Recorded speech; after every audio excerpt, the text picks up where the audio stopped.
है डॉक्टर मोहम्मद फारूक सत्तार भाई हमारे डिस्ट्रिक्ट कन्वीनर।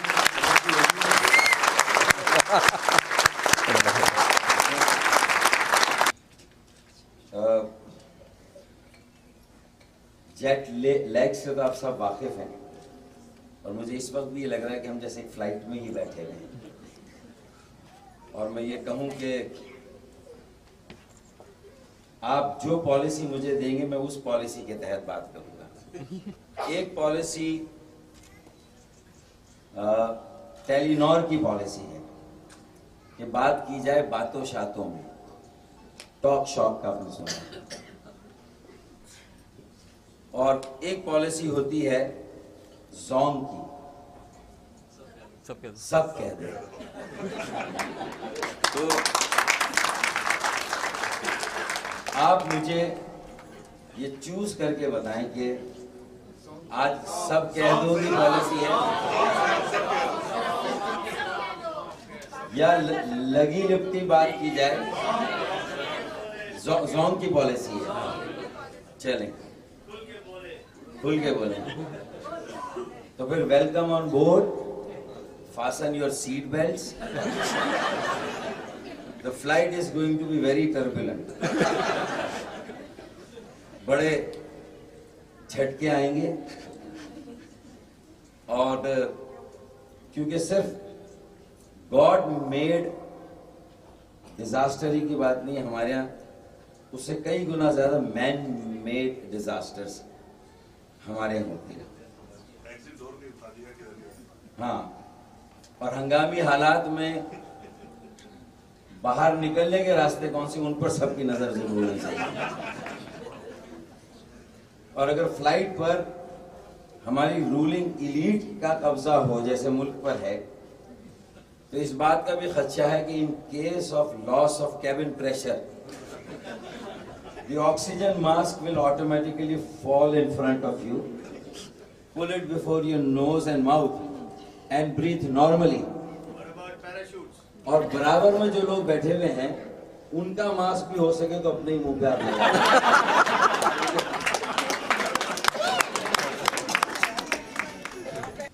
या तो 64-65 सालों से मुल्क में मिलिट्री रूल रहा बेशतर वक्त। अगर डेमोक्रेसी आई भी तो वो डेमोक्रेसी कभी नहीं आई पाकिस्तान में, वो भी फ्यूडोक्रेसी आई है,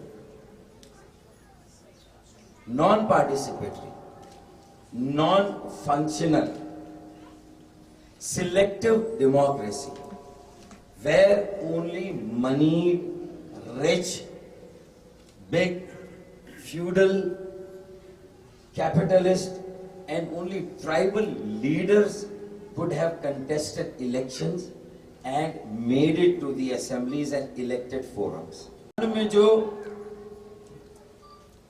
गली और मोहल्लों में जो लोग सियासत करते हैं, चौबारों पर जो लोग सियासत करते हैं, उन्हें ये मौका नहीं मिलता कि पॉलिसी की सतह पर आए। जिन्होंने W11 में सफर ही ना किया हो, बसों और वैगनों में धक्के ही ना खाए हों, डिग्रियां लेकर हाथों में जो मारे मारे फिरे ही ना हो, तो फिर उसके बाद ये कैसे मुमकिन है कि हम पाकिस्तान में जो मौजूदा निजाम है उस निजाम में किसी तब्दीली की तवक्को करें जब तक कि निजाम खुद ना बदले। और निजाम बदलने की बुनियादी शर्त यह है कि मुंतखब कौमी ऐवानों में एक आम आदमी इलेक्ट होके वहां पहुंच सके। अगर एक आम आदमी इलेक्ट होकर वहां नहीं पहुंच सकता तो फिर तब्दीली का ख्वाब तो देखा जा सकता है, वो तब्दीली का ख्वाब कभी शर्मिंदा ताबीर नहीं होगा। हमें इस बात को समझना चाहिए कि न्यूटन ने जब उसकी गोद में when an apple fall या fell into the lap of Newton did not immediately took that apple in his hand. What did Newton do? Newton ने क्या किया? He immediately became very curious and inquisitive.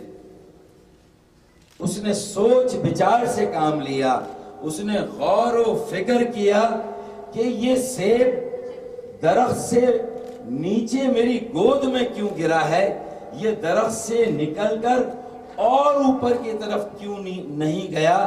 Thus he was able to discover and derive a law called the law of gravitation. कानूने कशिशे सकल, उसने law of gravitation का एक कानून derive किया. और जिन लोगों ने न्यूटन की सुन्नत पर अमल किया कि अगर ये सेब ऊपर से नीचे गिरा तो इसका क्या काउंटर या तोड़ हो सकता है, एंटाईडोट हो सकता है कि इस सेब को नीचे गिरने की बजाय हम और ऊपर आसमान पर ले जाएं. और उसका मकसद था कि ग्रेविटेशन की फोर्स को, ग्रेविटी का कोई तोड़ निकाला जाए. जिन्होंने न्यूटन की सुन्नत पर अमल किया, राइट ब्रदर्स ने, उन्होंने ग्रेविटेशन के फोर्स को तोड़ा और भारी भरकम चीजों को खलाओं में और फिजाओं में भेजना शुरू किया. और हमारे एप्पल का हमने क्या हशर किया? हमारी रूलिंग एलीट ने पाकिस्तान नाम का एक सेब हमारे हुक्मरानों की गोद में भी गिरा और उन्होंने इस सेब को उठाया, अपनी कमीज से उसको जरा सा साफ किया, मुंह में दबाया और खाना शुरू कर दिया. और आज 65 साल हो गए उस सेब को खाए चले जा रहे हैं. अब सिर्फ उस सेब के अंदर का गूदा या कोर बाकी बची है. बात समझ में आ रही है? Now only the inner core of that apple is left. और अगर ये भी हमने, and that's how the situation of today is like a now or never situation. अब नहीं तो फिर कभी नहीं, होनी नहीं तो कभी नहीं वाली सूरत हाल है. कि अगर अब नहीं तो फिर कभी नहीं. और अगर आज पाकिस्तान की मिडिल क्लास, वर्किंग क्लास ने रूलिंग एलीट को ये गूदा अगर खाने दिया तो फिर उसके बाद कुछ भी नहीं बचेगा. This is the last ray of hope, the light at the other end of the tunnel. कि अगर इसे हमने बचा लिया तो इसके अंदर से जो बीज बचेंगे उन बीजों को बोकर, उसकी आबियारी करके हम सेब के कई दरख्त उगा सकते हैं. और एक सेब के बीजों से लाखों करोड़ों सेब पाकिस्तान में उगा सकते हैं. न्यूटन की सुन्नत पर अमल किया. सैटेलाइट्स जो जमीन के ऑर्बिट में घूम रहे हैं, उससे उन्होंने इस एप्पल को कनेक्ट किया और सारी दुनिया को आपके हाथों में समेट कर लाकर दिया.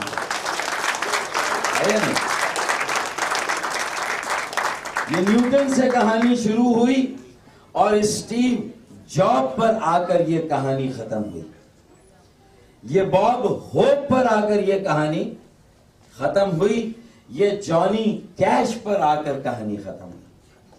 और इन तीनों ने मिलकर आपके हाथ में क्या दिया? और कहते हैं कि जब वो स्टीव जॉब इस दुनिया से रहलत फरमा गए तो वो किसके कौल पर अमल कर रहे थे? कायदे आजम मोहम्मद अली जिन्ना के कौल पर. काम काम और सिर्फ, वो किसके कौल पर काम कर रहे थे? काम काम और सिर्फ काम. कायदे आजम मोहम्मद अली जिन्ना के कॉल पर वो काम कर रहे थे। और ये एप्पल जो है वो न्यूटन का आज हमारे हाथ में है, उस सैटेलाइट से कनेक्टेड है जिसे लॉ ऑफ ग्रेविटेशन को तोड़कर सैटेलाइट्स को जमीन के गिर्द मदार में या ऑर्बिट में भेजा गया। इल्म हासिल करना हर मुसलमान मर्द और औरत दोनों पर फर्ज है। ये वो बुनियादी बात है जिसने मलेशिया को महातिर मोहम्मद का मलेशिया, जिसने साउथ अफ्रीका को नेल्सन मैंडेला का साउथ अफ्रीका बनाया। अब ये सारा किस्सा जो है वो बड़ी आसानी से समझने वाला है कि नाउ और नेवर वाली सिचुएशन है। अमेरिका के साथ हमारे ताल्लुकात खा कैसे ही हों, बिल क्लिंटन के अमेरिका, बुश का अमेरिका या ओबामा का अमेरिका, हमें हमारी आम जिंदगी में उससे कोई फर्क नहीं पड़ता। लेकिन अगर बिल गेट्स के अमेरिका से हमारे ताल्लुकात खराब हैं तो फिर हमारा मुस्तकबिल ताबनाक और रोशन मुस्तकबिल नहीं हो सकता। हमारे यहां अलमिया क्या है कि हमारे कायदे आजम मोहम्मद अली जिन्ना के हार्डवेयर में एक 65 सालों से Y2K नाम का वायरस फंसा हुआ है। आप समझे बात? Only one shift in the policy of commerce and trade, MQM and my MNAs and senators in all budget speeches, मैं आपको सिर्फ सिंपल सॉल्यूशन बता रहा हूं। मैं दर्द सर के वास्ते संदल बताते हैं तबीब, पिसना घिसना लगाना, दर्द सर ये भी तो है। मैं आपके मसाइल को आसान बनाना चाहता हूं। मैं और मुश्किलात बहुत वैसे ही टेंशन है जिंदगी में, मैं और टेंशन आपको नहीं देना चाहता। मैं आसान फार्मूले आपके सामने रखता हूं, and which are only things which are doable, which are practical, which are possible, हम कर सकते हैं। सिर्फ अमीन फहीम साहब ट्रेड की पॉलिसी को फाइन ट्यून कर दें, थोड़ा सा चेंज कर दें, और ये एप्पल ही की तरह का सेल फोन जो पाकिस्तान में यूज होता है, ज्यादा कंज्यूमर फ्रेंडली है, वो है नोकिया। 4 करोड़ से 5 करोड़ लोग पाकिस्तान में नोकिया यूज करते हैं। हमारे खाकरोद, हमारे जमादार नोकिया यूज करते हैं। हाँ सही बता रहा हूं। हमारे बच्चे नोकिया यूज करते हैं। ये और बात है कि ये सब कह दो कि जो पॉलिसी है मैं उसको किसी और तरह से लेता हूं, लेकिन हमारे बच्चे उसको किसी और तरह से लेते हैं। वो सब कह दो, जब वो नाइट के पैकेजेस मिलते हैं, कि वो नए नए पैकेज आते हैं ना, तो वो अल्ताफ भाई ये शेर पढ़ते हैं अल्लामा इकबाल का कि मोहब्बत मुझे उन जवानों से है सितारों पे जो डालते हैं कमन, और हमारे बच्चे जो है वो सितारों पे कम, सितारा पे ज्यादा कमन डाल रहा है। और सब कह दो कि पॉलिसी पर वो अमल कर रहे हैं। अच्छा, अब उसमें पूरी पूरी रात भी खराब कर रहे हैं। ये सोशल प्रॉब्लम है, ये एक माशरती मसला है। अब मैं ये कहता हूं कि चलें, ये मसला तो अपनी जगह है, थोड़ी इसमें आसानियां पैदा कर दें कि ज़र मुबादला खर्च हो रहा है, करोड़ों मोबाइल इंपोर्ट हो रहे हैं और बाहर से आ रहे हैं। एक ट्रांसफर ऑफ टेक्नोलॉजी एक चीज होती है, चिड़िया का नाम है। आप ही कह रहे हैं कि भाई हम ये नोकिया यूज नहीं करेंगे। 10 करोड़ लोग सेलफोन यूज करते हैं 20 करोड़ में से, और 5 करोड़ उसमें से नोकिया यूज करते हैं। नोकिया की प्रोडक्ट बहुत सारे लोगों को मालूम ही नहीं कि किस मुल्क की प्रोडक्ट है। किसकी प्रोडक्ट है? नोकिया, फिनलैंड की प्रोडक्ट है।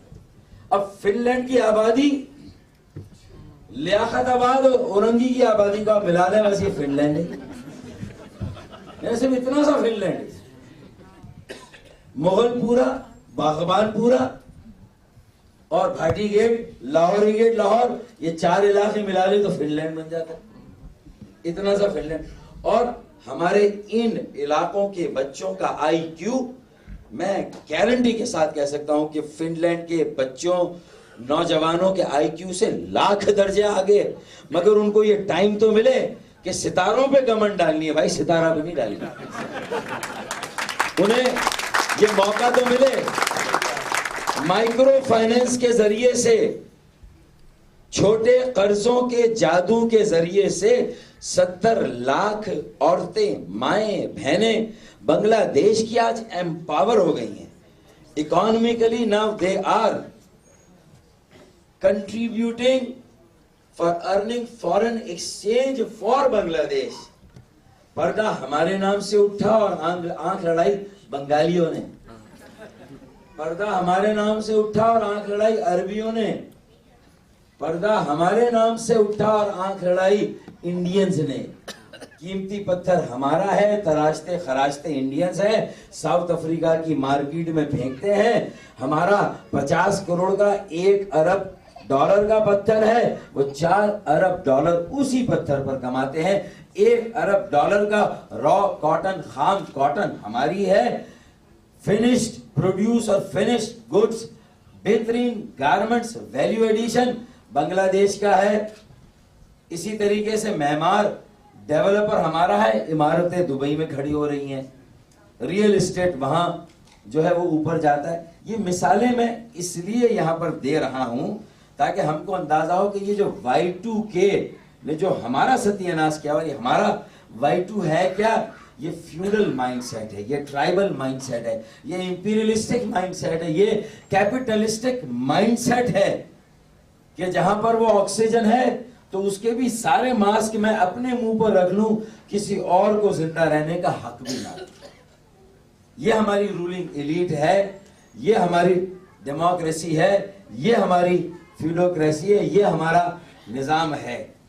सूरत हाल बिल्कुल इसी तरह एक छोटा सा लतीफा सुनाऊंगा और उसके बाद आपसे इजाजत ले लूंगा कि एक बादशाह को ये बड़ी परेशानी थी कि उसकी रियाया इतने जुल्म और सितम के बावजूद भी एहतजाज नहीं करती थी। अपने वजीर को बुला के कहा कि कोई ऐसा जुल्म करो कि मेरी रियाया एहतजाज करने पर मजबूर हो जाए। तो उसने कहा कि बादशाह वक्त, ये जो हमने ब्रिज बनाया है, इस ब्रिज पर अगर हम 10% का टोल लगा दें तो सारे मजदूर जो है वो एहतजाज पर मजबूर हो जाएंगे। बादशाह ने टोल लगा दिया, मजदूर टस से मस ना हुए, रोजाना ब्रिज पार करते थे, 10% का टोल देते थे। वजीर ने कहा साहब 20% का टोल लगा दें, 20% का टोल लगा दिया, फिर भी एहतजाज ना हुआ। वजीर ने कहा कि हर आने जाने वाले को 10-10 जूते लगाए जाएं। तो एक आदमी बिठा दिया गया, उसने 10-10 जूते लगाना शुरू कर दिए लोगों को, फिर भी कुछ नहीं हुआ। कहा 20 जूते लगाओ, 20 जूते लगाए, तब जाके लोग एहतजाज पर मजबूर हुए। बादशाह के महल के सामने एक बहुत बड़ा जो है वो जम्मे गफीर, एक बहुत बड़ा एहतजाजी मुजाहरा हुआ। बादशाह बहुत खुश हुआ, उसकी खुशी की इंतहा ना रही। उसने बाहर जाके सबको हाथ हिलाया, सब वहां नारे लगा रहे थे।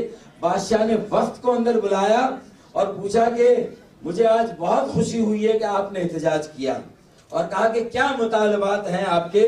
तो लोगों ने कहा 1 पॉइंट एजेंडा। बादशाह ने कहा बताइए क्या पॉइंट है आपका एजेंडे का? तो उन्होंने कहा कि आपका जो जूते मारने वाला है वो बहुत टाइम लेता है, एक ही है जूते मारने वाला, कम से कम उसकी तादाद में इजाफा करते हैं।